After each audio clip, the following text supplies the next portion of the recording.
You are listening to the It's Logical podcast, Episode 3, Bigfoot. Bigfoot, also known as Sasquatch, is arguably the most famous cryptid in North American lore. Cryptids are creatures whose existence is suggested but not scientifically recognized, placing them in a realm of legend, rumor, eyewitness accounts, and only fragments of alleged physical evidence. While the name Bigfoot calls to mind the Pacific Northwest forests, towering conifers, mist-shrouded mountain slopes, and remote wilderness, a deeper look shows that Bigfoot-like legends exist across multiple continents and cultures. These range from the Yeti of the Himalayas to the Yeren of China, and from the Almas of Central Asia to the Yowie of Australia. Yet none have quite captured the popular imagination in the English-speaking world as enduringly as Bigfoot. Part of the allure lies in the romantic notion that in our modern age, where humans seem to have cataloged most species and turned even the remotest corners of the earth into an open atlas, there remains some large unclassified bipedal ape running around in our own backyards, at least metaphorically. The continued hope of undiscovered large mammals often hinges on real historical precedents, such as the relatively late classification of the mountain gorilla in the early 20th century, or the discovery of the saola in the 1990s. If such notable animals can remain hidden until recent times, then why not a giant, reclusive primate? Despite that appealing sense of mystery, skeptics argue that no conclusive proof for Bigfoot actually exists. Many maintain that sightings are best explained by misidentifications, hoaxes, or psychological biases like pareidolia or expectancy bias. Some of the most likely misidentifications involve bears standing upright, especially when viewed from a distance or under poor visibility conditions. Bears have a way of briefly appearing to walk like humans, then dropping to all fours at tremendous speed, effectively disappearing under the line of sight for many witnesses. Beyond that, many other animals can make strange calls and sounds that echo through forests at night: mockingbirds, owls, foxes, even raccoons, leading observers to interpret these noises as cryptid calls. Although these factors collectively point toward Bigfoot being more folklore than fact, the legend still flourishes in local culture, the media, and in the hearts of believers who want to see a trace of the unknown lurking in the wild. Bigfoot's strong place in the cultural and historical context of North America is not an isolated phenomenon. Rather, it is woven into folklore across various indigenous communities in the Pacific Northwest, whose oral traditions included tales of large, hairy, human-like forest dwellers. In modern times, Bigfoot shot to prominence in the mid to late 20th century, with newspapers reporting mysterious footprints around logging sites in Northern California.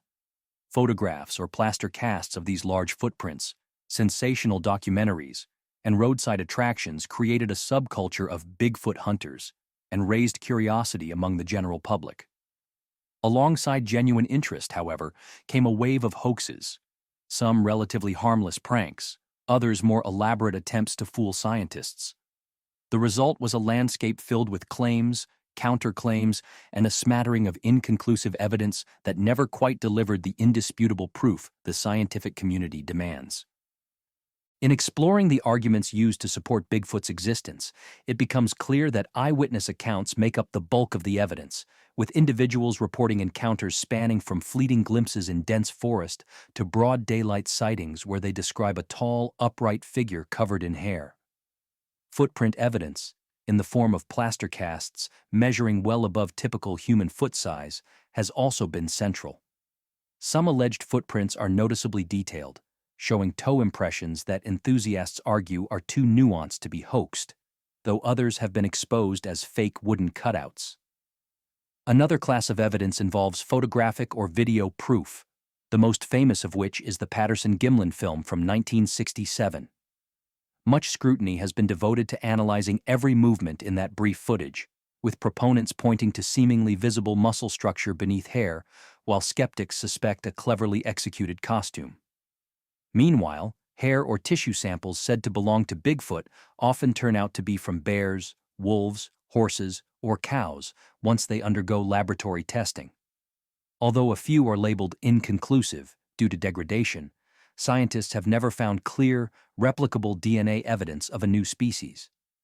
All of this would be intriguing in itself, but the simplest explanation for many of these sightings involves misidentification of known animals.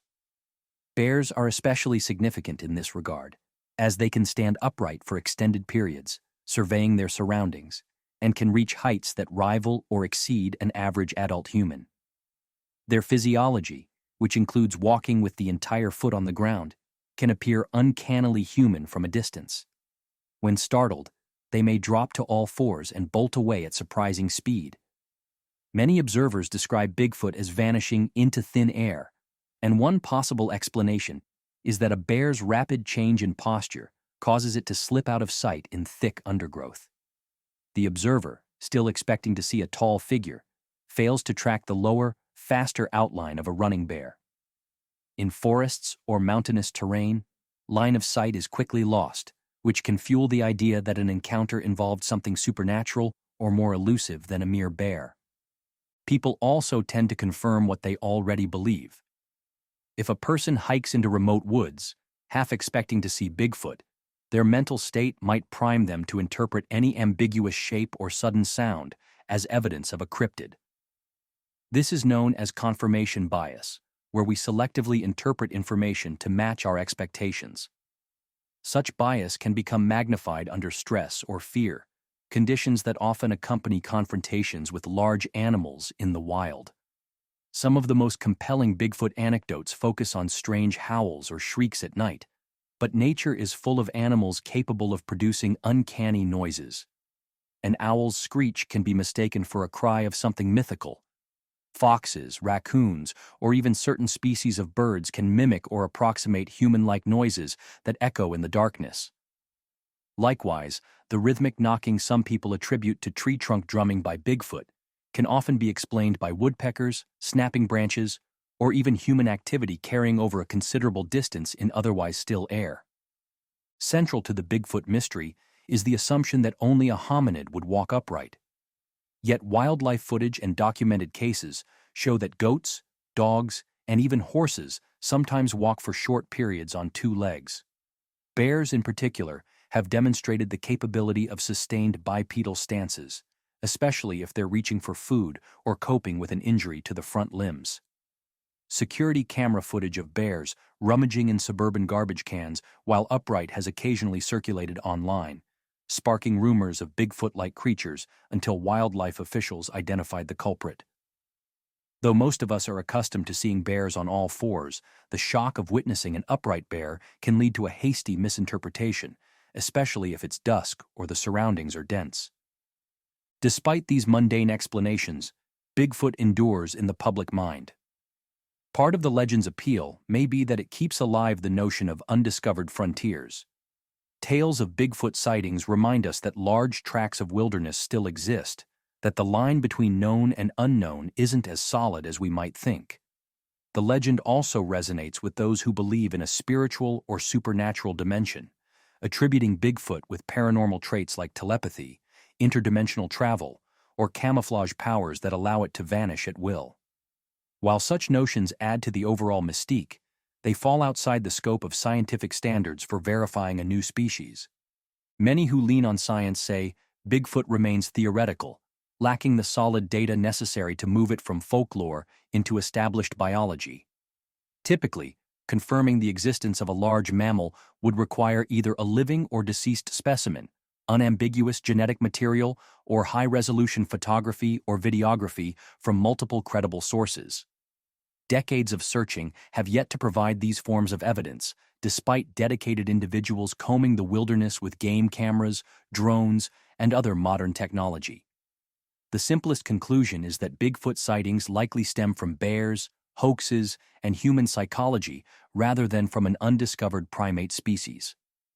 Occam's razor, the principle that the simplest explanation is usually the correct one, heavily supports the skeptical viewpoint in this context. This logical stance does not aim to belittle people who sincerely believe they have encountered something extraordinary.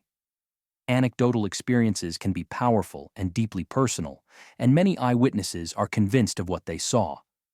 Nevertheless, eyewitness accounts alone do not fulfill the rigorous demands of scientific inquiry, especially when weighed against plausible natural explanations for fleeting glimpses or mysterious shapes. Searchers have gone to great lengths to find hair, footprints, scat, and other traces that might fill in the missing link of physical proof. Yet every time such material is subjected to consistent analysis, it reaffirms known species rather than reveals a new one. Still, nature itself supplies us with real-world wonders that might outshine the Bigfoot myth if we only cared to look. The platypus of Australia, for instance, once seemed so strange that early European scientists suspected it was a hoax. With its duck-like bill, beaver-like tail, egg-laying habits, and venomous spurs, the platypus defies our usual categories for mammals. Equally astounding is the mantis shrimp, a small marine crustacean whose complex eyes perceive ultraviolet and polarized light. It can strike prey with the force of a bullet, producing bursts of heat and light upon impact. The lyrebird of Australia can mimic a host of natural and artificial sounds, from other bird calls to car alarms and camera shutters, offering a display of vocal illusions more versatile than any cryptid howl. The electric eel of South America can emit shocks up to 600 volts, an incredible biological adaptation once deemed the stuff of tall tales. There are also the deep-sea creatures like anglerfish, which use bioluminescent lures in the pitch-black ocean depths, and giant squids, once considered cryptids themselves until they were finally documented in their natural habitat. These creatures are all genuine, thoroughly studied, and in many ways more astonishing than the elusive figure rumored to be lurking in remote forests. Bigfoot, for all its cultural weight, remains without peer-reviewed DNA evidence, undisputed imagery, or verifiable physical remains. Many large mammals once considered legendary, such as the okapi or the mountain gorilla, were eventually confirmed by zoologists and brought into the scientific fold, and they left behind trails of physical evidence. That trail of verifiable proof simply does not exist for Bigfoot. This has led most scientists to conclude that the creature is best categorized as folklore, one that is perpetuated by anecdotal testimony, wishful thinking, and the occasional deliberate prank. Nonetheless, the fascination will likely continue because there is a deep-seated human love for mysteries. The idea of something bigger than ourselves, hidden away in uncharted places, resonates with our sense of wonder. Bigfoot sightings and legends keep that sense of wonder alive for many people, even if the scientific verdict inclines strongly toward doubt. Ultimately, after surveying the various forms of alleged evidence, from footprints and videos to hair samples and campfire stories, an objective observer is hard-pressed to find anything that conclusively supports the existence of a hidden ape-man. Instead, the weight of logic and investigation points toward a conclusion that Bigfoot is more a testament to folklore and human psychology than a physical entity waiting to be discovered. We don't need Bigfoot to prove that the world is a place of marvels.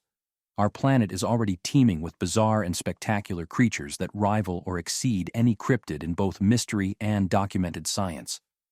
Though the legend of Bigfoot may continue to enchant, it is likely to remain an idea rather than a biological fact, an enduring symbol of our desire to find hidden wonders in a world that sometimes feels too well charted.